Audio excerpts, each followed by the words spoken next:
wọ́n ní sátidé tí ó bá dá jímọ̀ láti mọ̀ tí túmọ̀ sí pé oṣù mẹ́ta wà yìí oṣù congratulation ni fáwọn Nollywood Yorùbá wa. ẹ wò ó ẹ̀yin olólùfẹ́ mi ẹ kọ́kọ́ mọ̀ bá ń lọ abala àríwísẹ̀yìn kọ́mẹ́ ṣẹ̀ṣẹ̀ bá ń tẹ congratulation Ọláyínká Solomon congratulation Lateef Adédìméjì ká máa congratulate gbogbo wọn papọ̀ lẹ́ẹ̀kan náà. Inú wọn ń dùn lọ́wọ́lọ́wọ́ báyìí àwọn Nollywood Yorùbá wa oṣù May yìí oṣù congratulation ni yóò jẹ́ fún gbogbo wa o. kí ló jẹ́ ń sọ bẹ́ẹ̀ gẹ́gẹ́ bá a ṣe ń congratulate Lateef Adédìméjì àti Mobímpé lọ́wọ́ lóríire míì má tún ṣẹlẹ̀. oríire wo ló ṣẹlẹ̀ nínú Nollywood tí àwọn ènìyàn tún ń bá wọn yọ̀ tí wọ́n ń bá wọn dúpẹ́ kó lè bá àyè yín. ẹ̀yin náà mọ òṣèré orí ìtàgé Ọláyínká Solomon ilé tó jẹ́ ìyàwó Ibrahim Chatta nígbà kan àná tó ti wá fẹ́ lòmíì. oríire ti wọlé tọ̀ lẹ́yìn tó bímọ ọkùnrin làǹtìlanti fọ́kọ rẹ̀ míì tó fẹ́ lọ́wọ́. mọ̀ ń bọ̀ ná ká wá wo oríire tó wọlé tọ̀ àtàwọn wo ló bá a yọ̀ ló bá a dúpẹ́. mọ̀ ń bọ̀ ná ẹ má lọ ibì kankan. So I want to say a very big thank you to every one of you. Tiwani, Mabinu Ori's naming. May Almighty Allah continue to bless you all. Thank you so much for your love and support. Yeah, I'm not around, but you all stood your ground. And you can go long penny. Real G, OG before IG. Thank you and God bless you. So, Mr. and Mrs. Mabinu Ori. So I. ní lọ́kọ Ọláyínká Solomon eyín Ọlásùnkànmí Mabinu ló kàn wọlé pẹ̀lú mọ́tò ayọ́kẹ́lẹ́ kan tí ò tiẹ̀ lépo rárá. ó kàn rọra pè ìyàwó ẹ̀ jáde nínú ilé ó ní bébì mi wá wo ohun tí mo rà fún ọ gẹ́gẹ́ bí push gift. àwọn olóyìnbó máa ń pè nǹkan kan ní push gift. eyín ohun tí èèyàn máa ń rà fún ìyàwó èèyàn tó bá lóyún tó sì sọ̀rọ̀ fún èèyàn. ìgbà tí Ọláyínká Solomon ó mọ jáde síta ń tójú rẹ̀ rí ẹnu rẹ̀ ò lè sọ.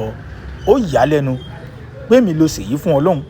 ẹ̀jẹ̀ wa gbọ́n tó kọ síkànnì ayélujára ká tó wá wo àwọn tó bá dúpẹ́ tó bá yọ̀.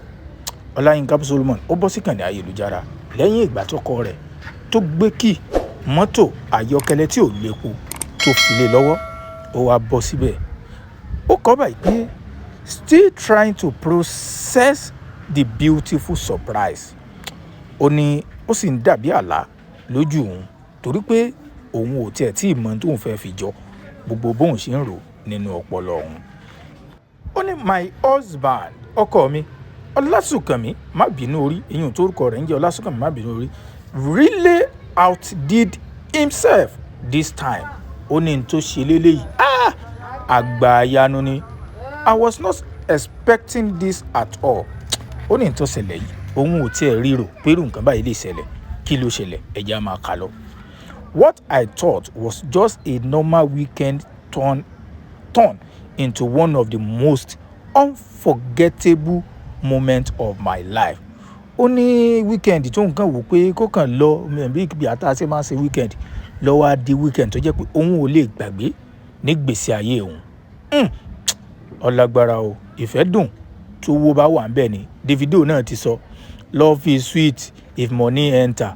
tí ó bá sówó kò sífẹ̀ẹ́ ẹ má jà tanra wa. I'm still in shock. ó ló sì ń dàbí àlá lójú òun. chai 2026 SUV Toyota BZ lọ́kọ̀ ẹ̀ rà fún. ẹ̀yin tẹ́ bá mọ iye tẹ́ ń ta mọ́tò náà ẹ kó ajé kù kalẹ̀. ẹ jẹ́ á máa bọ́rọ̀ lọ. ọkọ mi ó wá bẹ̀rẹ̀ sí kí ọkọ rẹ̀. ṣe mọ̀ pé tọkùnrin bá lówó lọ ṣe mọ̀ pé oríṣiríṣi my darling my honey my sweetheart my honeymoon oríṣiríṣi ó kọ lómìnira ọmọ pé ṣùgbọ́n tí ọba ti sówó kò sífẹ̀ẹ́ mẹ́jọ àtànra wa. ọkọ mi olólùfẹ́ mi Ọlásùnkànmí ọkọ Ọláyínká owó wà nù ẹ ti rí báwọn. Thank you for loving me. ó wá ń kí ó mà ṣe tó nífẹ̀ẹ́ mi the way you do gẹ́gẹ́ bí ó ṣe ń sọ bẹ́ẹ̀ ló sì ní. You constantly go above and beyond. Ó nífẹ̀ẹ́ tó o ní sí mi, ó máa ń tún ṣe kọjá rẹ̀ gan, ó sì tún máa ń ṣe kọjú.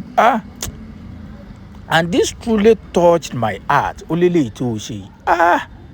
Ó bí ìgbà tí èèyàn bá fi nǹkan gúnyàn lórí ẹ̀mí.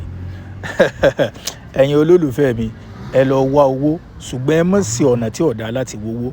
Ọ̀nà t'Ọlọ́run bá làálẹ̀ tó jẹ́ ọ̀nà tí èsì ọ̀nà tí ò tọ́ kéèyàn olówó dá o.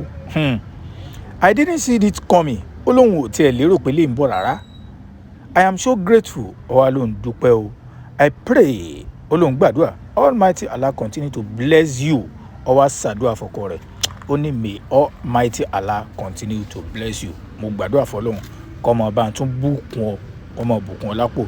Protect you, kó sì máa sọ káàkiri gbogbo ibi tí o bá ń lọ.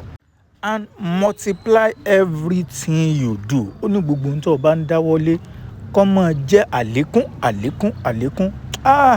Owó dáa. Davido ọ̀parọ́. Love is sweet o. When money enter, love is sweet o. Ẹ jẹ́ á máa bí ètò lọ. Your girl has officially joined the electric vehicle gang. Ẹ rí i pé ọkọ̀ náà kì í ṣe ọkọ̀ tí ń lépo. Ẹ̀yin náà sì mọ iye tí wọ́n ti po lọ́wọ́ yìí. Ọkọ rẹ̀ òun náà fi style fi dọ́ọ̀jì owó epo pé ọkọ mi epo tún ti tán nu mọ́tò tó rà fún mi o. Ọ̀yà ara ntí ò lépo fún. This is more than just a push gift. Ó lélẹ̀ ìkọjá push gift. Torí pé ó ṣẹ̀ṣẹ̀ bùn lọ́mọkùnrin làǹtìlanti ni ọmọ wọn. Ẹ wá jáwọ́ àwọn tí wọ́n bá yọ̀, tí wọ́n bá dúpẹ́. Ẹ̀yin náà mọ̀ pé mo ní tówó bá wà nífẹ̀ẹ́ dùn. Ibrahim Chatta náà ń ṣe dáadáa láàyè ara rẹ̀ o. Òun náà sì ti lẹ́lòmíì tó jẹ́ pé Ọlọ́run ti bùkún òun náà.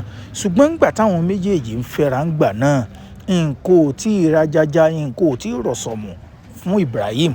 Tó bá jẹ́ pé nǹkan rọ̀sọ̀mù ni ó ṣeé ṣe. Ìmọ̀ tó tú wọn ká o. Ṣùgbọ́n ṣeé ṣe. Torí pé obìnrin ìfẹ́fẹ́ tó lówó lẹ̀ àfi tó bá ti yá di onígbàsgbòs lókù. Ṣùgbọ́n tí ó bá ti jẹ́ pé gbàsgbòs wà ńbẹ̀, mo ìfẹ́fẹ́ tó lówó lẹ̀. Ẹ já wo àwọn tó bá wọn dúpẹ́, tó bá wọn yọ̀ níkànnì ayélujára. Ọ̀pọ̀ àwọn òṣèré bíi tiẹ̀ ní ẹ bọ́ sí ìkànnì ayélujára ní ẹ bá dúpẹ́, ní ẹ bá yọ̀, ní ẹ tẹ congratulation. Àwọn òṣèré orí ìtàgé bíi Àṣàbí Simple, iyùn ìyàwó Portable nígbà kan àná. Dave Gold, òun náà, Òkè Jùmọ̀kẹ́, oríṣiríṣi náà kí ẹ̀yin náà ti rí gbogbo wọn. Ọlágbára o. Àfikọ́ lọ́wọ́ máa pèsè fáwọ̀ ọkùnrin tá a fi máa tọ́jú ìyàwó wa. Ẹ̀yin náà wò push gift, ọ̀rọ̀ mọ́tò ayọ́kẹ́lẹ́ tí ò lu epo fún. Ìwọ ọkùnrin tó ń wò mí nílé tó o jẹ́ pé o ti níyàwó nílé, ijó ló ti fún ìyàwó rẹ̀ ní push gift. Push gift owó oúnjẹ gan pé dèpòdépò push gift. Owó dáa, owó dùn. Ẹ wo oríkì tí ń fún ọkọ rẹ̀ torí pé owó èyí sì rí àwọn obìnrin bú torí pé kọ̀sẹ̀ ń fẹ́ jìyà. Bẹ́yìn gan bá jóbìnrin, ẹ̀yin náà gan mọ̀ yìí pé ẹ̀ ń tó lówó lẹ́fẹ̀ẹ́.